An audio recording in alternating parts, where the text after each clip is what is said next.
Russia-Ukraine war live. Ukraine pummeled by Russian missiles and drones. CCC Ukraine says it has been forced to roll out preventive power cuts in several regions after a massive missile attack launched by Russia. Ukrainian President Volodymyr Zelensky says the overnight assault involving more than 40 missiles and 70 drones targeted energy sites, including gas infrastructure, and damage was inflicted. Australia eyes all options after citizen reportedly killed by Russian forces. Australia says all options are open in its response to the reported killing of one of its nationals after his capture by Russian troops fighting in Ukraine. Foreign Minister Penny Wong said the government is working very hard to confirm a report that Australian Oscar Jenkins had been killed. We hold grave concerns for his welfare. Australia's Channel 7 said his body was found but not yet officially identified, citing unnamed sources. Video emerged online in December of Jenkins, who reportedly fought with Ukrainian forces, being questioned and slapped in the face by a man speaking Russian.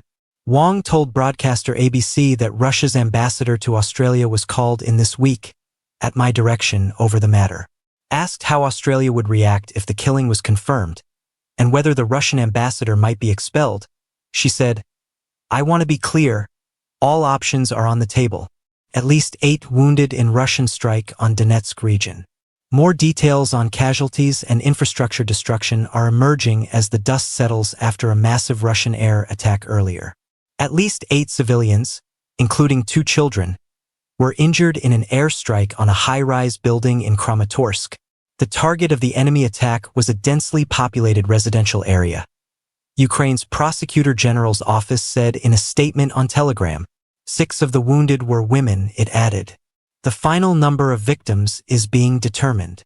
Zelensky has just arrived in Warsaw for discussions with Tusk.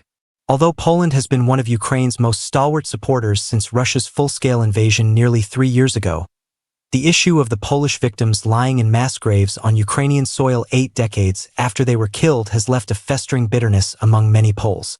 The issue dates back to 1943 to 1944 when Europe was at war.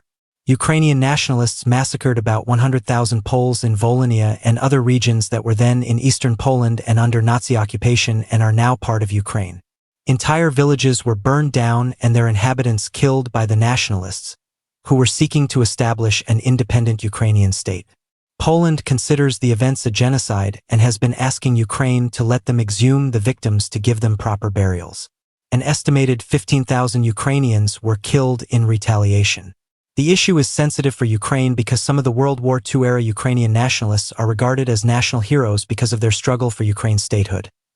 The intense Russian air attack on Ukraine this morning came after Kiev's military claimed its largest air assault yet on Russian territory since the start of the war nearly 3 years ago. Ukraine's army said on Tuesday it hit sites in Bryansk, Tula and Tatarstan with a chemical factory that makes rocket fuel and ammunition for Russia's army among the targets. The Russian Defense Ministry promised to retaliate for the large-scale attack and accused Ukraine of again using missiles supplied by the United States and United Kingdom.